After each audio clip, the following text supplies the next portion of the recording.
Shalom Aleichem. With your permission, I will say a few words having to do with this coming Shabbat, in which we will read Parashat Bamidbar. But the day after Shabbat begins the glorious and the great holiday of Chag Shavuot, the day in which the Jewish people received the Torah at the mountain of Sinai. Let us see what we can say that bring together Bamidbar as well as the holiday of Shavuot. But before that, we should say that the Parashat Bamidbar begins the book of Bamidbar. Midbar in Hebrew means wilderness, the desert. But in the world, in all the languages of the world, the book of Bamidbar is known as Numbers. Why is that? Because this parasha will talk about the numbers of the Jewish people. Then, as you know, the Torah always mentions מבין 600,000 that the Jewish people consisted of 600,000. But that means only the people from the age of 20 to the age of 50, those who were capable of going and joining the army.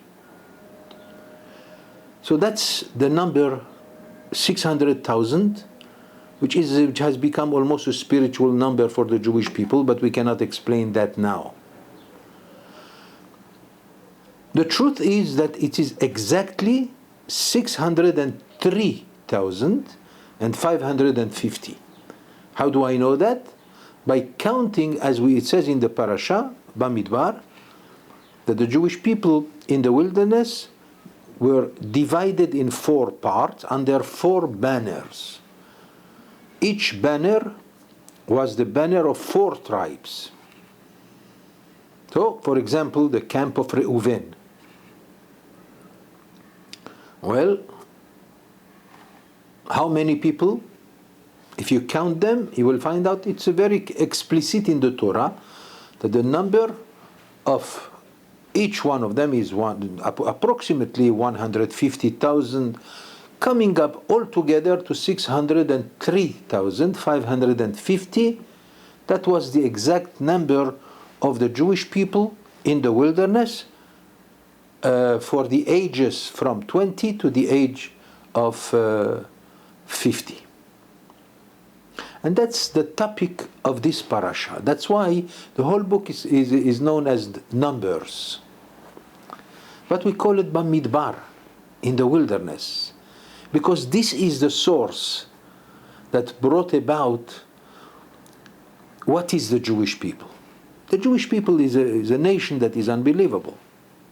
As small as it is a nation that definitely, if a person is imbued with justice and logic, he will find out that this is a nation that is unbelievable. How is it possible that it's still in existence? After 2,000 years of persecutions, of exile, in which the Jew was totally helpless, given to the whim of the nations to do whatever they want with us, whether it was Christianity or Islam, wherever they were. Now, it's the same situation. The world still hates us. Anti-Semitism is rampant. The Arabs, unfortunately, they are still against us. They are still leading wars against us. Terrorism, even though we are finally back in the land of Israel. What makes this nation exist and survive for such a long time?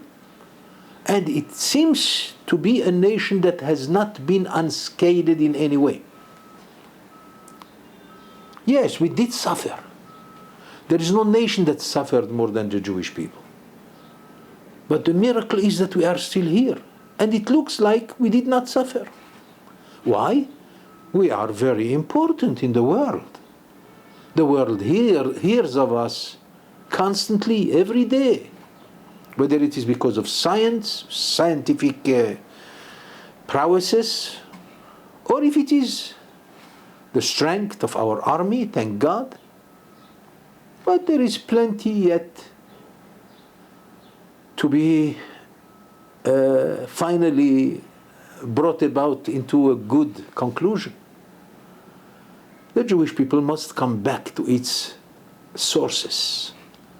The Jewish people must come back entirely to the Torah. Why is it that I say the Torah? The Torah is the source of our existence. Just think for 1 minute. I'm addressing the Jew who is not religious at all. And I want to ask him, tell me, if there was no Torah among the Jewish people, you think we would be here today? By which power do we still exist if it's not for the Torah? The Torah that has been given to us at the mountain of Sinai, that's the time when the Jewish people proclaimed Na'aseh v'nishma', the promise that they shall observe and they shall listen to the Torah and observe. And based on that power, we come back to the land of Israel, which the Jewish people has aspired for 2,000 years to come back to the land of Israel. Don't you think that it is just natural? All you have to do, think, without this Torah, would we be here as Jews? It's impossible. It defies the logic. There is only one thing that maintained us and gave us the power to exist vis-a-vis the nations against all they wanted. There is only one reason: the study of the Torah. And we shall prove that from the Parashat, from the Torah today. The Midrash tells us, Midrash Bamidbar, of this Parashat, the first Parashat of the book of Numbers, of the book of the Bamidbar. It says in the Midrash, Bishlosha devarim nitna ha-Torah. The Torah was given to us, to the Jewish people at the mountain of Sinai, with 3 kinds of powers: fire, water, and the desert, wilderness. What does it mean? We have to understand, number one, historically talking, the Jewish people went through fire, water, and the wilderness. I have to explain that, of course. Number one, the fire of the hate of the nations, on behalf of all the nations, practically without exception. The kind of fire that desired all the time to destroy and eradicate us. Well, the Jewish people succeeded to withstand all that. For the merit of what? The Torah. There's no other explanation. Whether you are religious or not religious, if you understand the meaning of being a Jew, or if you know what is to be in the land of Israel, you must admit that without the Torah we wouldn't have the energy to withstand that fire from all the nations, their hatred. Second, with the power of water. What is the water? Water are calm, in a way, right? Anybody, when you tell him the water, he will tell you there is no voice to the water. Well, the metaphor of that is the nations who consider themselves friendly to the nation of Israel. Society. It has been more destructive to the Jewish people than that fire that I have explained before, than their hatred. Because their hatred maintained us and kept us as Jews. But the water was very dangerous. Society in the world, they wanted us to assimilate. And everything was done to them, and they almost succeeded. But thank God we are still here. We are still, as Jews, surrounded with Torah for those people who study Torah. And even the Jews who do not study Torah, they have benefited by having their existence as Jews. And finally, the power of the wilderness. What is the power of the wilderness? To be isolated. When you are in the desert, what do you feel? Total isolation. You are by yourself. You know, Bil'am the prophet has said it in the Torah. Am levadad ishkon. The Jewish people were destined to be a nation that is isolated completely from all the nations. He knew also the truth. He had the spirit of God, good or bad. He had the spirit of great wisdom that he knew that what is the destiny of the Jewish people. That's why he even desired to end up his life like the Jew, like it says in the Torah, Tamot nafshi im yesharim. He wishes to die the death of the just. It means the Jewish people. Uthi ahariti kamohu. Let my end be like them. Unfortunately, this is the secret of anti-Semitism. Jealousy. They cannot be Jewish. At the same time, they know the truth. They know by whom there is justice and the right. And that's why they cannot help it, and they will continue to hate us until God will have mercy upon us, and it will bring this kind of hatred to a total love. That's what the prophets have said. It is going to become love one day. Let's hope we are close to that time. But in the meantime, what it says in the Midrash, Ba'esh, B'mayim, Bamidbar, with fire and water and the wilderness, it describes the history of the Jewish people for the last 2,000 years. But it means also, it gives us the metaphor of how to understand the Torah, how to learn the Torah. The Midrash says, Bishlosha devarim nitna ha-Torah leIsrael. The Torah was given to the Jewish people with three forces: the fire, the water, and wilderness. How do we understand that? Let's go back to the question, what is it that gave us the power to exist? I mean, to still remain as Jews, which is unbelievable. Well, we must understand that beside the Torah, as I said before, we also had other merits, the merits of our forefathers. Let's start with the fire. Abraham Avinu, our father Abraham, he was the only human being who believed in one God. That was a time in which the whole world was permeated with idol worshippers and nonsense, until Abraham Avinu came and he projected the idea that there is only one God in the world. He was even thrown into the furnace, into the fire by Nimrod, from which miraculously he came out alive, unscathed. For the merit of Abraham, we have the same power. The Jewish people have the power to withstand that kind of fire. Second, the water. The merit of the water. What merit have to do with the water? If you remember, before the splitting of the sea, the Jewish people were in a terrible state of fear.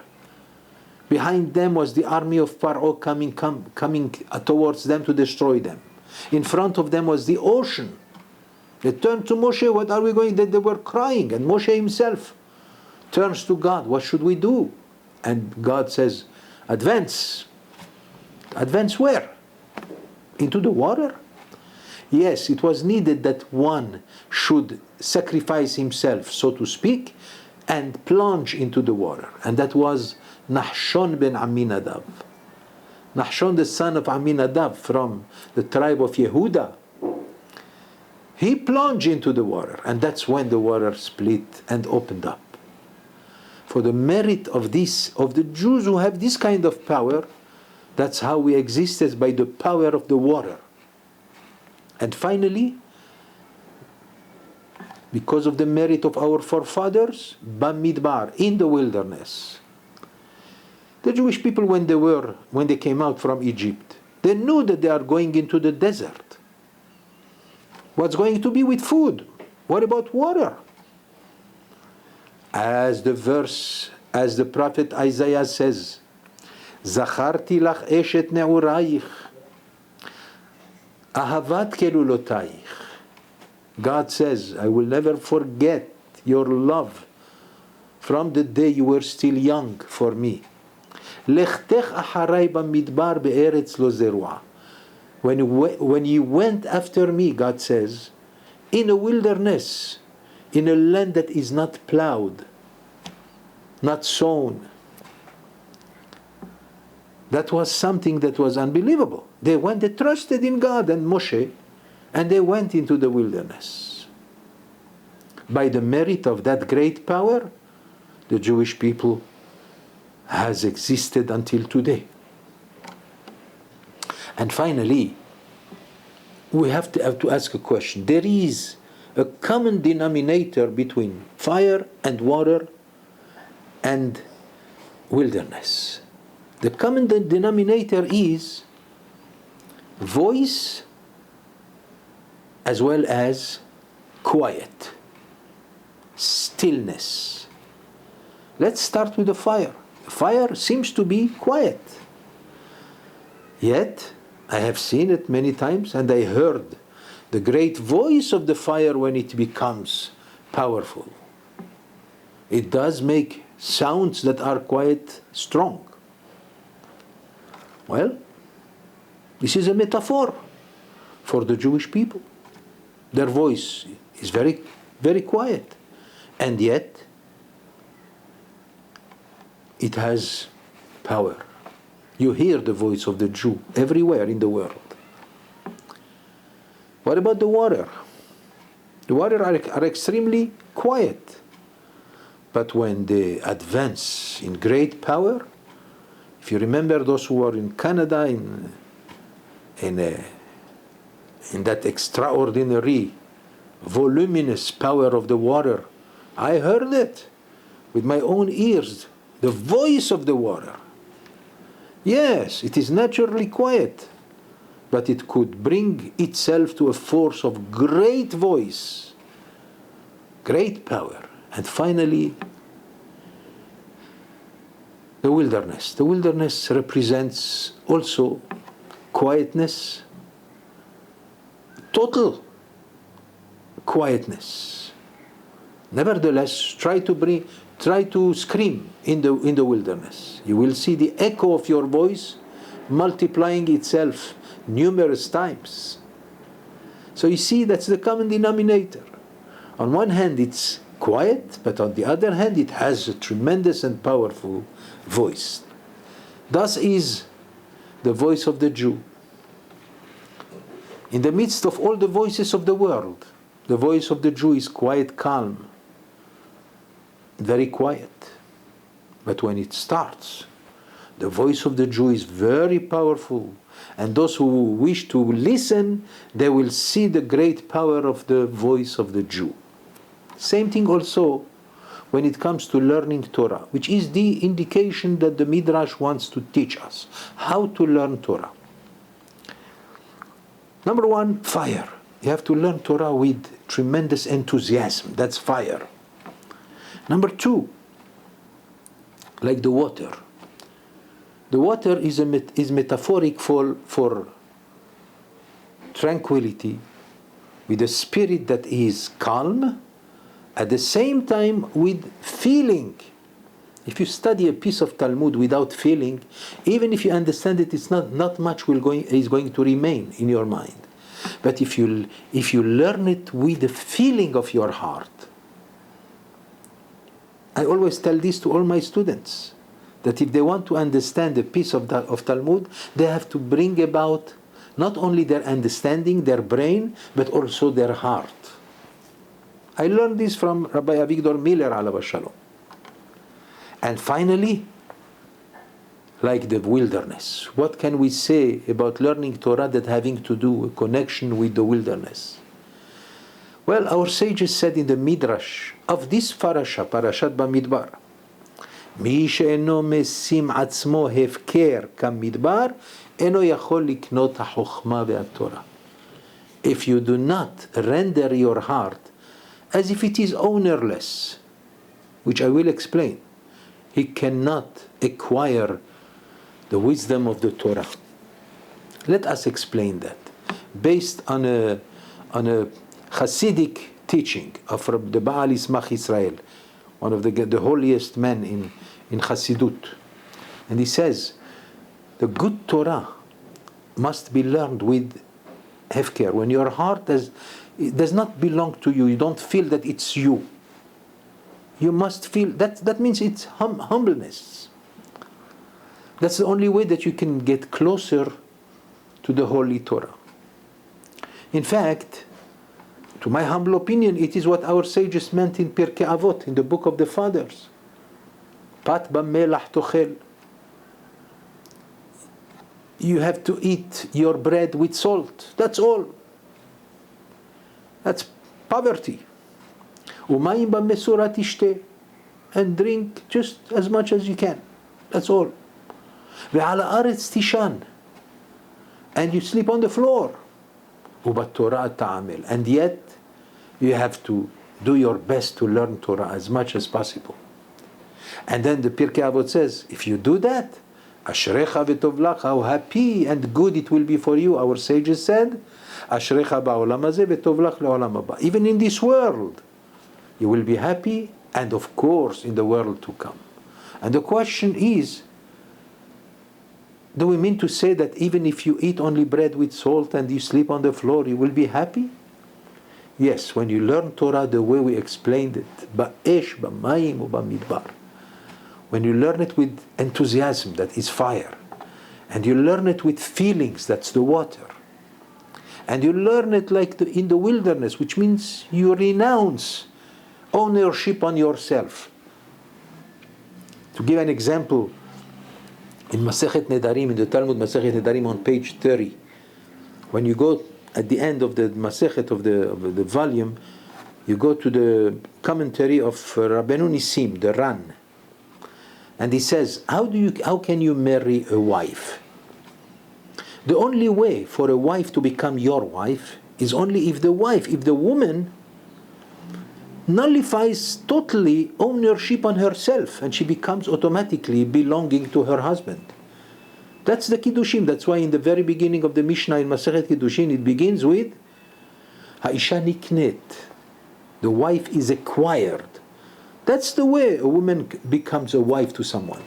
Otherwise, if she keeps ownership on herself, that's not really getting married.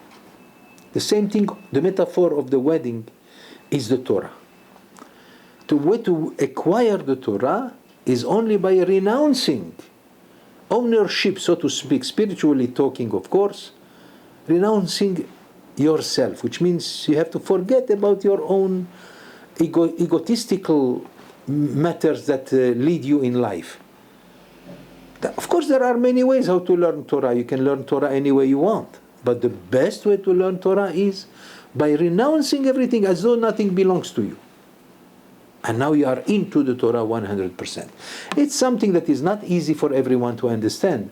But that's a thought, a philosophical thought that has to do with the time when the Jewish people answered at the mountain of Sinai, when they were given the question, would you like to receive the Torah? They said, Na'aseh v'nishma.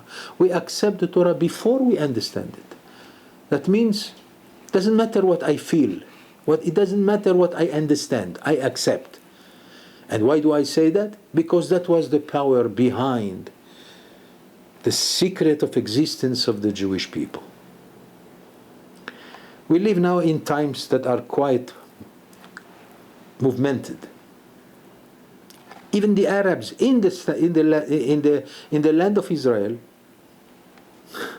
We cannot understand. We have the power of the arms and everything. We own the land of Israel, and yet the Arabs, whether it is logical justice or not, they get up and do whatever they want, and we are afraid. It means that we didn't come to the final phase of the history of the Jewish people. We still need that final one, as promised by the prophets, that despite the great hatred which surrounds the nation of Israel, nevertheless we believe that the day is coming when this hatred is going to reverse itself and to become great love.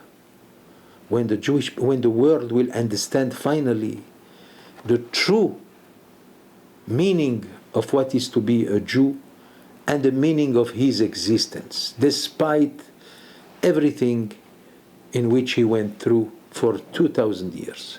We pray to the Almighty that B'zchut Torah, with the merit of the Torah, we shall see perhaps in our days the final redemption of the Jewish people, in which all we want is love and friendship with the whole world, under one guidance, the guidance of the Torah and God Almighty.